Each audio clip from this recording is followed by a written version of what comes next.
Okay, first of I all, don't know what the mall thing is, but bring it up. Let's talk about it. all right. First of all, Joe Budden's back. How do y'all feel about Joe Budden being back? The With JPP boys are back again. Mic check 1 2 1 Mic 2. check 1 2 1 2. What is this? this? The JPP boys are back again. Rashid Sunflower's in the building. I think it's a little weird, but like I like it. It's just weird that it's on Spotify. That's all, or that it's on SoundCloud. Well, they are being streamed on Spotify too, though.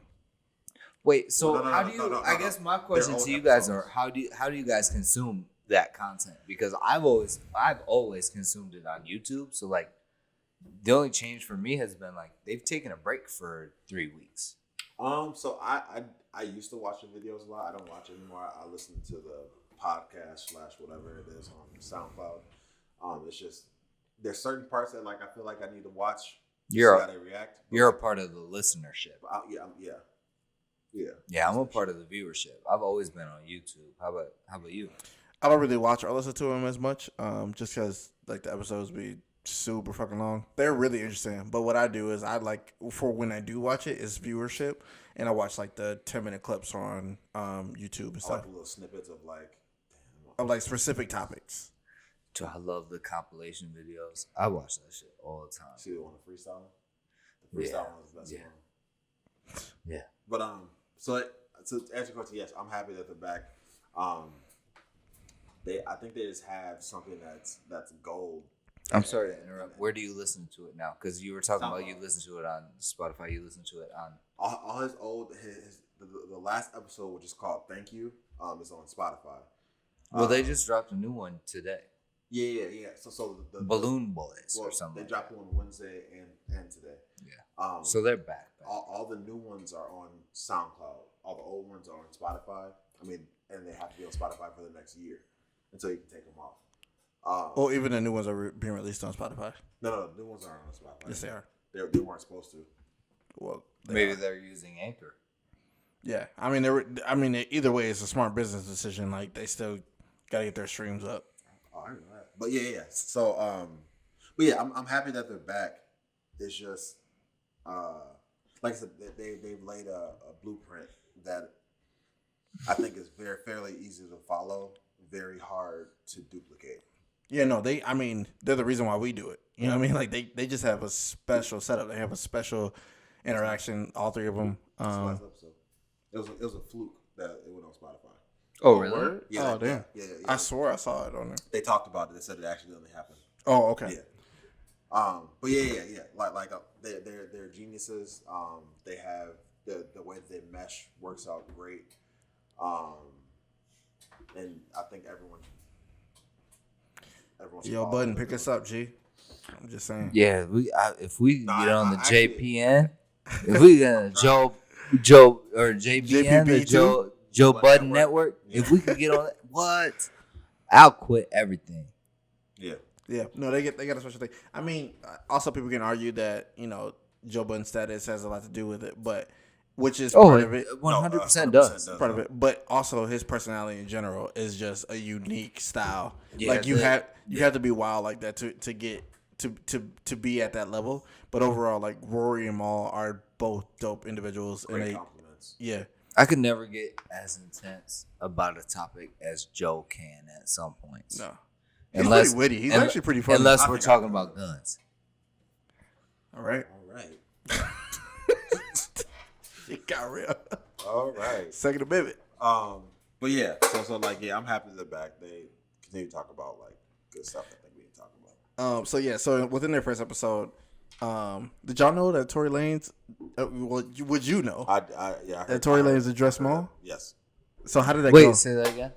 So Tory Lanez addressed him on I think the intro and then like the fifth or sixth song. Oh, he just said. Well, he addressed him twice. Didn't he say fuck Mal or fuck Maul or something? Fuck Maul, and then on the intro he just took a snippet of what Maul said. Of what Maul said from yeah. JP. Hey, Maul played. I love how what Maul did. I don't think Maul intentionally. Actually, Maul reminded me a lot about myself. I ain't gonna lie. Oh, like 100%. he's very He's not like passive aggressive, but he's just like I don't really have time for your I shenanigans. think we all want to be Maul, but yeah, Maul's only certain people have Maul's energy. Yeah. But yeah, like Maul played it off completely, or I shouldn't even say played it off, but Maul went about it really well. It was like, one, I'm not about to argue, I'm not about to beef with another black man, which is totally fair. And he said that for a long time too. Mm-hmm. And then the other part is just like, yeah, basically he said he played an opportunist role, which I totally agree with. It was totally opportunist, which we already talked about. But yeah, it was fun to watch the episode. I've never really finished the episode. That was like probably the second episode I've ever completely finished. Maul's point of view more or less was I'm not gonna pay any attention to someone that wants to put the shooting of a woman in their music, especially when they are accused of being involved when there are plenty of platforms to talk about it. Yeah. And right, which is what we're talking about, is that like, if you really want to get your word out and you really want to protect yourself or your image or whatever, I wouldn't have put it on the track. But hey, he saw a marketing opportunity. Yeah. Yes. Opportunities. Which I mean, I think all three of us see both sides. Yeah. Do y'all how much did y'all like learn about culture through the Joe Budden podcast? So it's weird. Like for me, I feel like I know a lot of stuff that he talks about because you hear it kind of like through the grapevine. Mm-hmm. But what's different about Joe Budden and what they do is he gives you like the artist, he gives you like a completely different view than which you're able to look at it. Like he gives you a completely different lens in which you're able to look at it through. Yeah. Right. And I think that's so like a lot of stuff that he talks about, he talks about it from an artist's point of view because he was an artist, right? Yep. Which like I'm always looking at it for face value. Like a lot of stuff that, you know, just like conversation we had before about Kawhi and Jimmy, mm-hmm. right? Like I think that you look at it from face value, right? And then like the reason why we were like, oh, this is how we look at it because like we've been in a situation, and so like we're able to like look through the lens. So yeah. So I think that's his niche in this monopoly that he has, right? Oh, absolutely. Because he controls it. And right? obviously that's a whole, which it should be because he was in the industry. But overall, like the way they play the game, or I should say probably Joe Budden plays the game, is very inspiring. Like when they talked about him, should he have taken the money or should he have not taken the money? The way he went about that, I really am inspired by it, really, because overall it's about the content and about who he is as an individual versus about the money. Because I mean, again, a different situation where he almost has 1 million subscribers on YouTube and that he has this huge following, our age, generations above us, and probably even generations below us. He's the godfather, right? So like, yeah, like I said, I don't think he is. I wouldn't say he's the godfather. I would. Podcasting? You give him the tax Oh, season? he certainly is not the godfather of podcasting. Ooh, who do you get that to? What? Oh, Joe Rogan's up there. He's been in it for 10, 11, 12 years. And even before that, there was Adam Carolla, or like there were people before that were Tim, whatever the fuck his last name is, that was doing the Man Show. Like that was a podcast before. I can understand that, but when it comes to hip hop culture, yes. Oh yeah.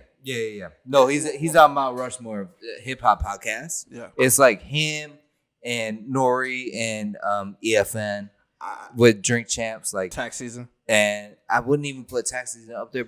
I would put Tax Season up there, but I can't because he's not able to continue putting out content. Yeah, but his content was top notch. Yeah, top. I would put Tax Season there as like the first signers of the Declaration of Independence, or the yeah. Do y'all listen to yeah. I think but he's not Mount Rushmore. Here's what I have problems with Jesus and Mero, but also I love Jesus and Mero. So I was gonna say Joe Budden has closer. Pause. Joe Budden has monopolized, and is this your finishing move? No. Urban talk, which I hate using. I hate. Man, don't say But Let's like, not but use like, urban. okay, so like he's modernized like hip hop culture, Yes. black culture, right? And that's I think what I mean by he's monopolized on it. Joe Rogan's in a whole different sphere. I forgot about him. I shouldn't say Joe Budden's a godfather, but like I can't even say though. Like me personally, as a Joe Rogan listener, I can't even say that Joe Rogan is got a podfather. With that being said, yes, within hip hop culture, within the black community, I put Joe Budden up there at the top, and he got in. What was brilliant about what Joe Budden did is that he parlayed his fairly mediocre Parlay boys. rap career into that's dead. parlay out in Vegas. Who was in the trenches? Parlay always.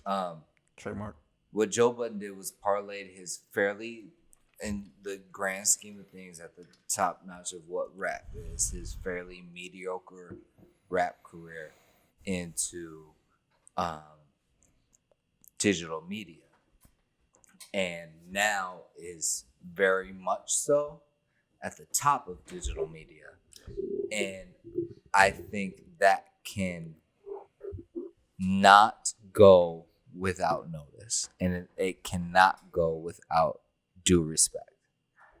At no point, if ever you talk about Joe Budden, you cannot mention what his podcast has done culturally. Yes. Yeah. Absolutely. Do I think he's a godfather of podcasts? No, I don't. But also, I think what he does for the culture is so strong. Yes. And so solidified that I think it's why, obviously, what they've done on the podcast has a heavy influence on what we do. And I think it's why he does get so passionately involved in some topics, because he comes from the culture of hip hop and wants the best for that culture of hip hop. Yeah, which is really hard for people to understand, and I get it, because if I just now started listening to Joe Budden, I would probably be on the other side, especially somebody who loves Charlamagne the God and shit like that, and that's agree. a totally other. The media side, like that's literally the exact opposite of Joe Budden. And that's what I'm saying. That's where that's what I'll be looking for. It's like, yo, take the money and keep it going. Like it's 10 million or it's whatever money. Like it's a ton of money. Like keep it going. But then like he put me in so much inside to be able to like really look at it. That's not it. Work shoes. I know, and that's not it. They don't work shoes. And that's not it. Anyway. To be able to like look at it from a point of view of saying, like, at the end of the day, it's really about the content and like what you believe in and what you want to do, which is really what pushed me to like really say like, hey y'all, let's get this podcast actually going. Because like, would I love for this to be monetized and make money off it? Absolutely. Like, shoot, yeah. If you somebody right there, you got a sponsorship for us, holla at your boy. But overall, like, if it never happens, I'm not gonna look at this as a failure, but it's something that like I had a really fun time being able to do with y'all and be able, and to do like from our point of view and have fun amongst us. Yeah. So yeah. So like he inspired that. Yeah. So maybe not the Godfather, but like he's a very influential person. That I mean, you were wrong when it comes to hip hop culture. Just like it's an interesting it's an interesting juxtaposition to put Joe Budden next to Charlamagne like that, like you did. Seeing as Joe, from a young age, went through the industry, whereas Charlamagne was one of those outliers, but still in the industry. Talking about the industry makes a career of creating content because of the industry, but never actually being a part of the industry, whereas Joe was deep in the industry. And Mal too. I mean, his fucking brother started Rockefeller. Like, it's not like the people around him are fucking bums. Like, Mal's brother started Rockefeller.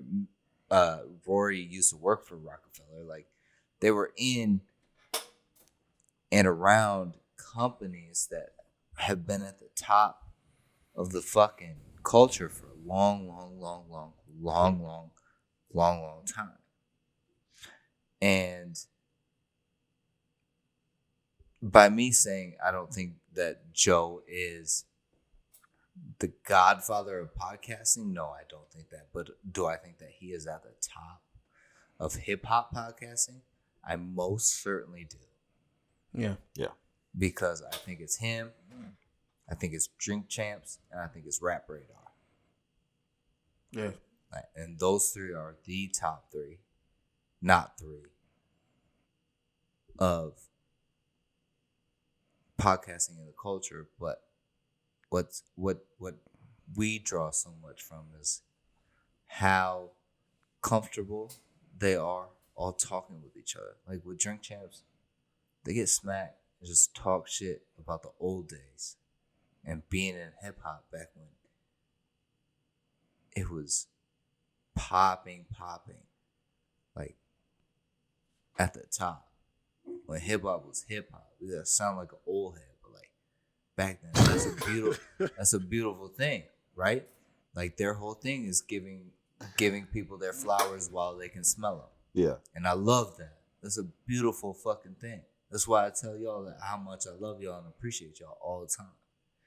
Because any one of us could be gone tomorrow. yeah, Facts. like that, dude. No, we shouldn't think about that, but also as a But it's possibility. But that's why I'm very much so demonstrative about telling you guys how important you are to me.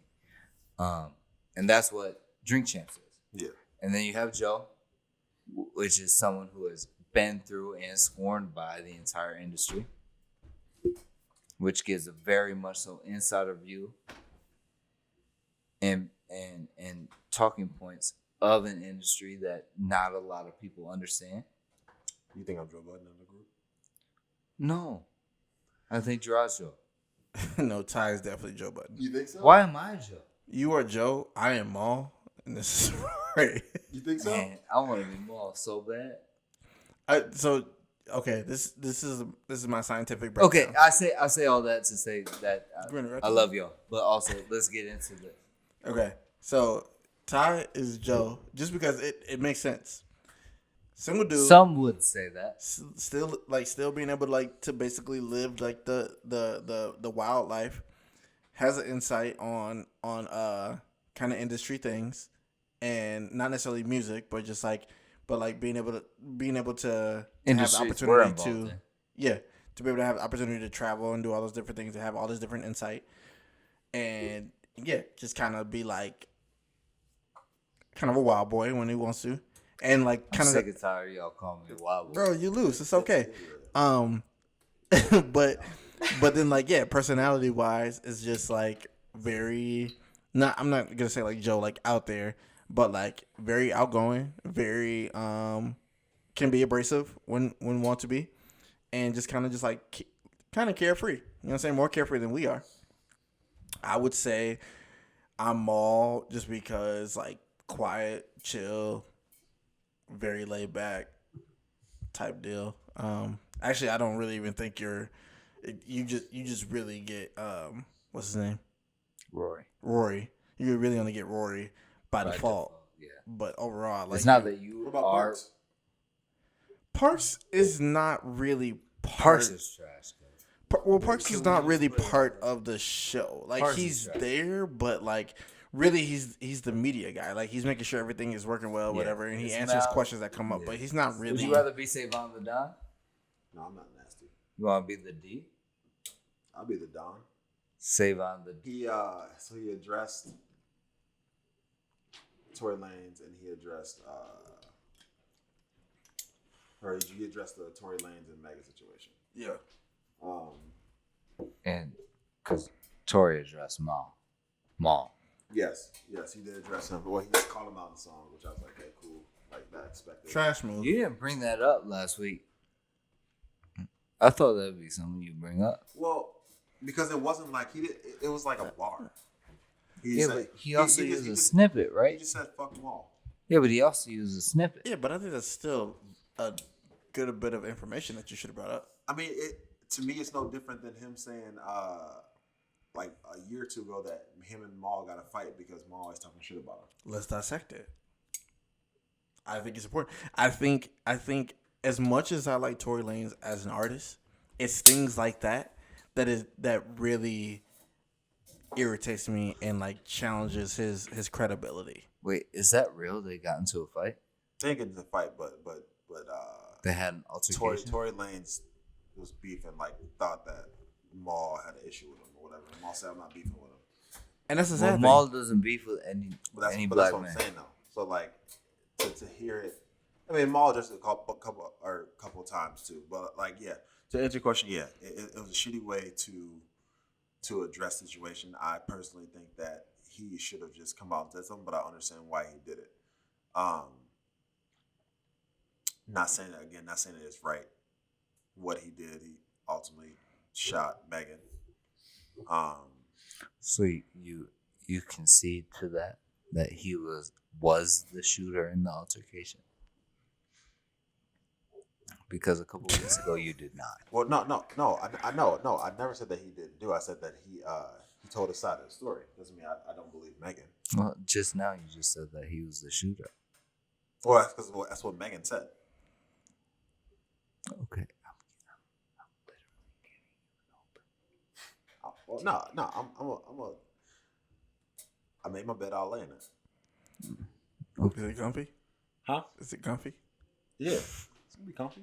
It's California got King? bed bugs, though. Cause I made it. California King? It's big and comfy, but it's Big got queen bed size bugs. bed, like I like it. But Nigga, you should He, talk me in a queen. no, I'm not. I'm good. Your feet right at the edge. Yeah, but it's not over, so it's good. I The think. fact you engaged with me in that conversation is amazing. But yeah, no, like he got charged. I think last week or this week. Last week he got charged. He got officially charged with the shooting of Megan. So I mean, I think that answers that right. That answers that question right there. If he's getting charged, he must have shot her. Yeah, no. I mean, the cameras are out there. I'm just still surprised that you took the time to listen to it. I agree with you, To- but to- also to me, I I'm disagree. To me, I'm always, This nigga yeah, he is out of there. No, I'm saying I disagree just because I don't think we should judge or convict a person outside of the court of law. I think that the court of public opinion is so skewed that we shouldn't be a part of that. I know, right? Well, which is why I said like I always want to hear both sides. But you also like- said we agree that he shot him or he shot her. Well, now that when I said that I didn't know what happened, it's because he wasn't charged at the time. He's charged now, which means that they must have indefinite proof that he did do it. They may or may not. Yeah, but I just feel like when you get charged, it's usually what happens. So No, I hear you.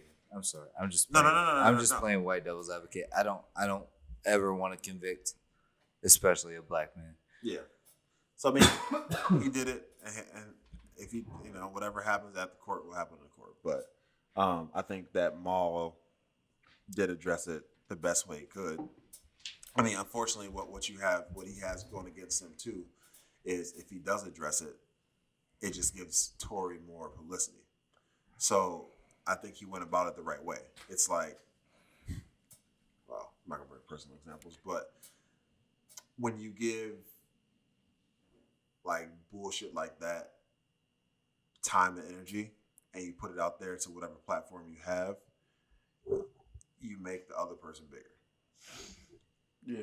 So Yeah, because you bring that person to your platform. yes, and then now everyone's So I think he did handle it the best way he could, which is acknowledge it. Yeah, it happened. Okay, cool, and then moved on from it. Yeah, opportunities. For you, cause Yeah. I'm disappointed, but it is what it is. Yeah, I mean, that concludes the episode, I think, unless y'all got something else y'all want to talk about. Thanks for joining us today, y'all. This was great as usual. Oh no, we're close. Remember to follow us on Instagram, subscribe to YouTube. Got the giveaway. We got the giveaway going. For the giveaway, remember you can comment or add 3 friends under any picture and follow the Instagram, and then from there follow the or subscribe to the YouTube page, and then you are automatically submitted. If your friends want to get submitted, they got to do the same exact thing, and easy peasy lemon squeezy. FRWRD. You see the merch? You see the merch that we got? Is live. Go pick it up. It's available. Yeah, congratulations, bro. Hey, shout out to you. Thank you. Shout out to you for starting your own store and your own merch. I'm proud of you, man. Whether if you get a sale or if you don't get a sale, it's still amazing. You're doing things that people are scared to do. So that's dope. Y'all see the merch? That's gonna be one of the prizes that we're giving away for the giveaway, along with some natural soaps. So hey, the sweatsuit. Yeah, that sweatsuit hot. Dope Boy Central. Second prize, not even first prize. Second prize. Yeah, second prize. So get on it early. Good job. All right, man. Peace, one love. 35. Stay safe.